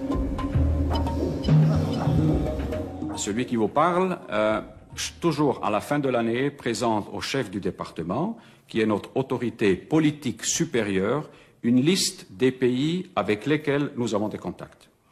Et c'est à ce moment-là que le chef du département dit « Voilà, je suis d'accord, ou j'aimerais qu'on trace tel et tel pays, pour des raisons qu'il a personnellement, ou même nous dit « J'aimerais que vous entriez en contact avec tel et tel pays pour telle et telle raison ». Et ça, c'est un dialogue continu qui a lieu avec le supérieur politique qui correspond aux règles de jeu d'un pays démocratique. Il n'y avait, si je comprends bien, pas de politique cohérente et coordonnée du Conseil fédéral. Il n'y avait pas une politique sud-africaine, il y en avait 5 ou 6.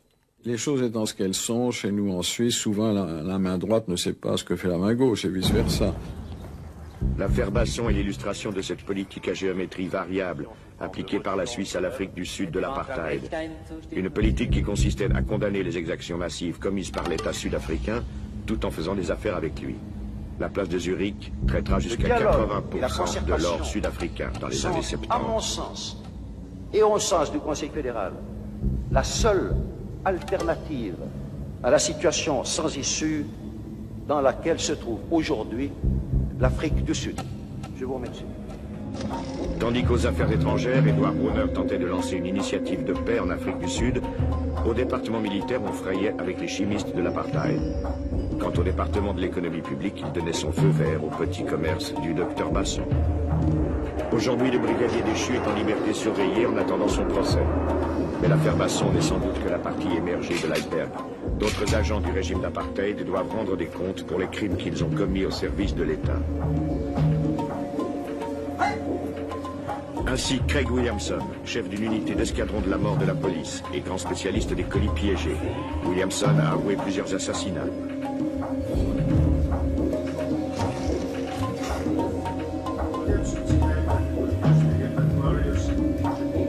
Now, ex-policier a infiltré durant 2 ans une université à Genève au début des années 80 avant d'être démasqué et de rentrer tranquillement en Afrique du Sud. Les services pour lesquels il a travaillé figuraient aussi sur la liste des partenaires de la police fédérale suisse. Williamson a demandé l'amnistie pour ses forfaits, une faveur que la commission Vérité et Réconciliation peut accorder. Un homme s'oppose à l'amnistie de Craig Williamson au nom des familles de ses victimes. Avocat de Nelson Mandela, George Bizos a déjà obtenu que les assassins de l'opposant au régime, Steve Biko, battu à mort dans sa cellule en 1977, ne soient pas libérés. Rappelons-nous que le cours de l'or était très haut à l'époque, à près de $500 l'once. Imaginez que la Suisse ait dit « C'est nous qui traitons vos lingots d'or. Et si vous ne changez pas votre politique vers plus d'égalité et de démocratie, nous arrêtons. »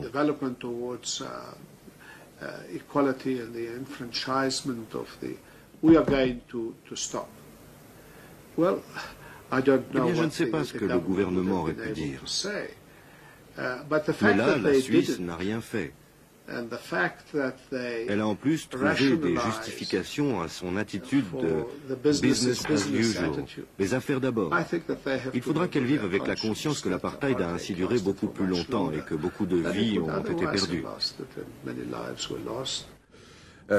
Mais je pense, oui, ça a facilité la vie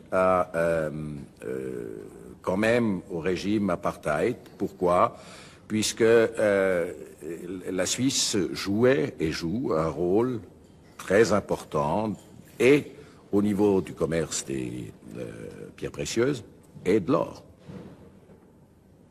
Je suis intimement convaincu que sans les sanctions, l'apartheid aurait implosé bien plus tard. Les nombreux pays qui se sont enrichis grâce à l'apartheid ont une dette morale vis-à-vis de nous. Et comme nous tentons de révéler la vérité sur ce qui s'est passé, nous prenons conscience du fait que la vérité seule ne suffit pas à assurer le développement, que les injustices économiques que l'apartheid a imposées à notre pays ont eu pour conséquence de priver des millions de Sud-Africains du bien-être auquel ils avaient droit.